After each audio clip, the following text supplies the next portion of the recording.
My name is Sylvia Teno. I am a queer radical feminist. I am a mom and I'm a social entrepreneur as well.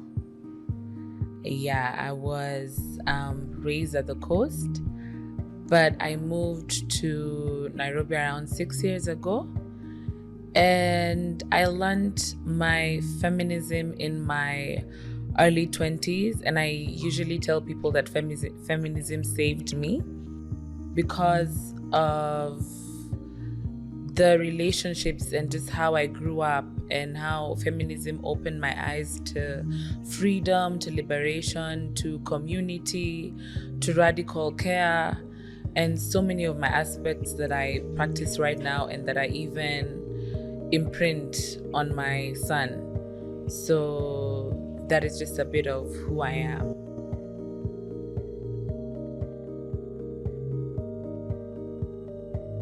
Well, I was raised in and by the church. My parents were leaders in the church, and we grew up attending Sunday school, going to church. We had a whole community of church people who would come to our home. So religion is all we knew growing up. I did mention that my parents served actively in the church, and I also did serve actively in the church, in the choir to be exact, and a bit with Sunday school. So it's all I knew growing up. It's all my brother and I knew growing up. So our background was heavily influenced by religion.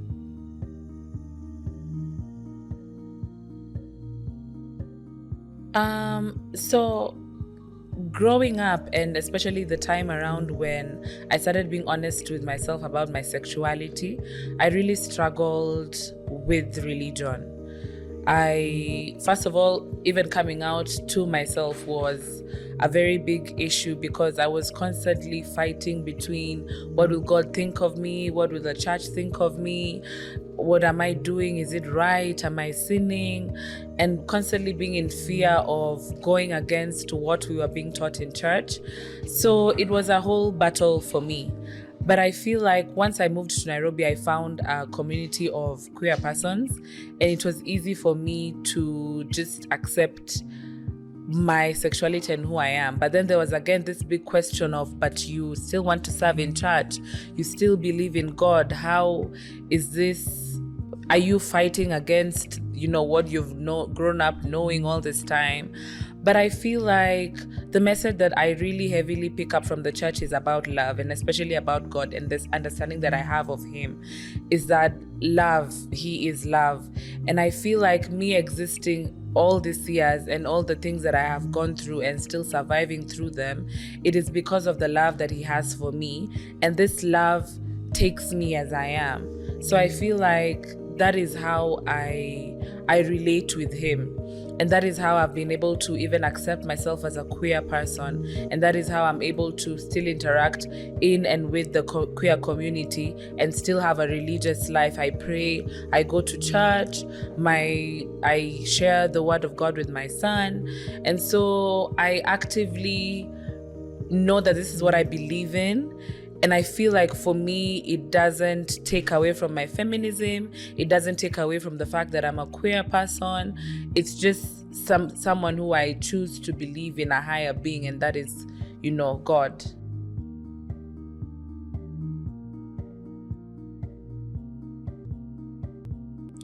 It was very lonely for me because I had no community. The community that I had, actually, social media helped me to come out even to myself. Around the time that I got pregnant, I was still in high school.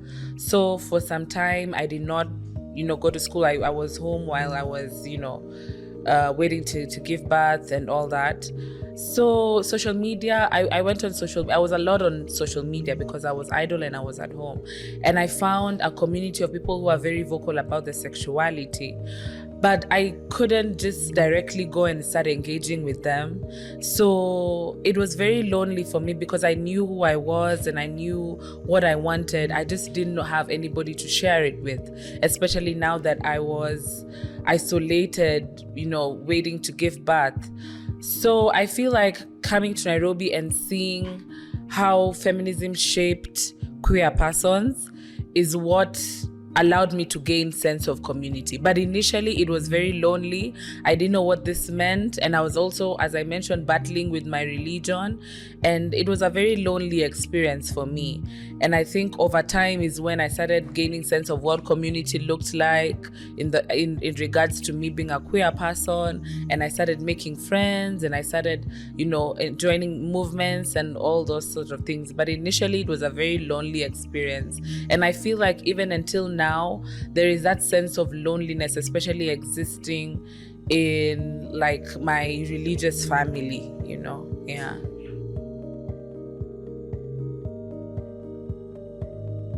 um I think most people do not understand how that goes together.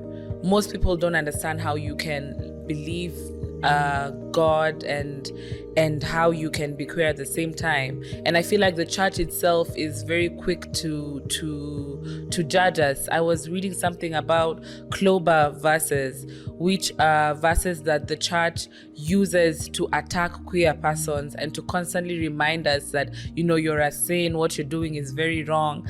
But I feel like once you have a personal relationship with God, that is all that matters for you, and that is what has helped me.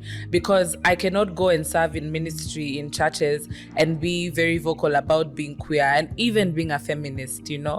I'm very sure that they will not allow me to even join the worship team. So it tends.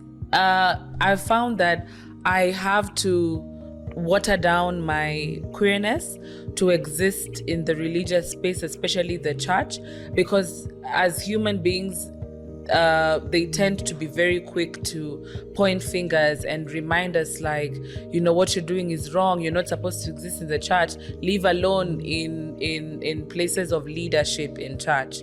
So those are problems that I also navigated. Also, I would tend to say even in spaces of like school, especially these religious schools, I struggle with it, especially with the school my son goes to, because there is this constant thing of what you're doing is wrong, you're raising your child wrong, this is a religious school, these aspects of queerness that you're bringing are not acceptable in this space. So those are just some of the challenges that we face through, especially existing as a queer Christian.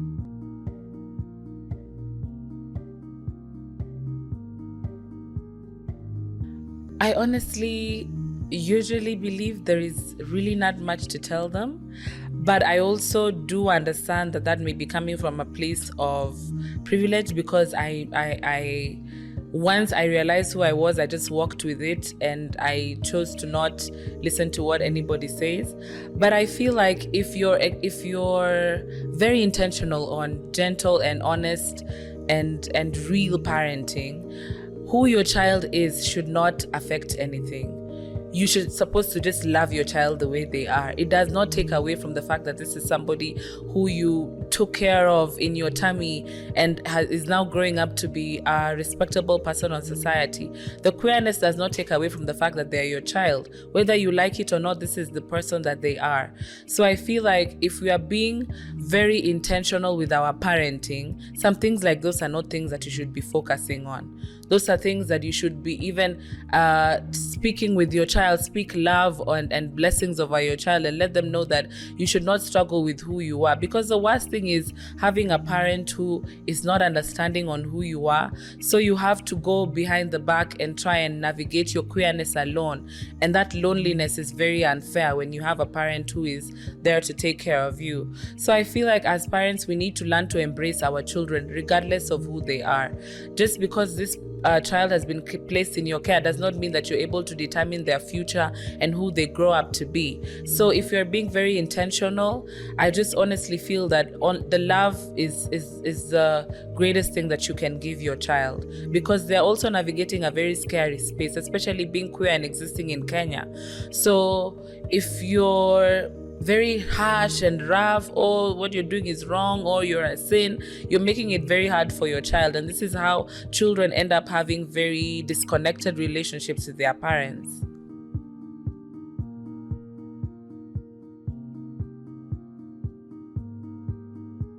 To be honest, I really haven't looked. For me, I just picked a church that I liked and I attended it. Nobody had to know that I was queer, and for those who knew, well, you know. But I haven't intentionally been on the lookout for queer religious spaces. I know some exist, I know one exists, but I didn't intentionally go out looking for it. I just go to church with my child, I worship and I leave. For me, it's never, I don't mingle around, and even for those who do end up knowing I'm queer, I've never experienced any form of harassment, especially now. I know I've experienced it in my home church, but I haven't experienced it here now. So I haven't actively gone out to look for queer religious spaces.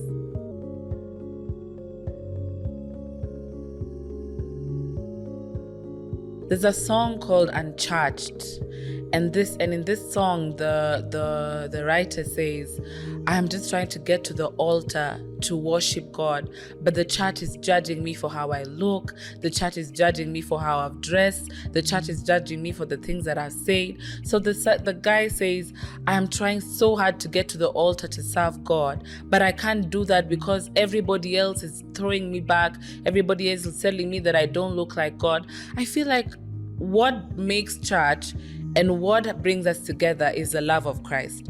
Once we embrace that, all these other issues of, oh, this one is queer, oh, this one looks this, oh, this one looks this, they will not affect us because we know what has brought us to the church. So I advise that we stop fighting all these funny wars of homosexuality and all that, because Christ is the one thing that we are all seeking to get. So the churches just need to really do away with all this drama and antics that they're trying to do and chasing away queer persons, and really embrace the love of Christ. Once we embrace that, you're able to look at your brother and see them as a human being, as opposed to seeing them as a queer person, a person who has same-sex relationships. Those are very relevant things in the church, and I don't think that's why God brought us together in church. So that's the only thing that I will say, because we have people who are in the closet and are serving in ministry, and that doesn't change. What's the difference between someone who's in the closet and out of the closet and are still serving God? You don't know. If I enter a space and I don't tell you that I'm queer, how will you know? So why are we fighting people because of how they choose to live and how they choose to love and how the decisions that they make for themselves? That is going very far away from what Christ has brought us together to do.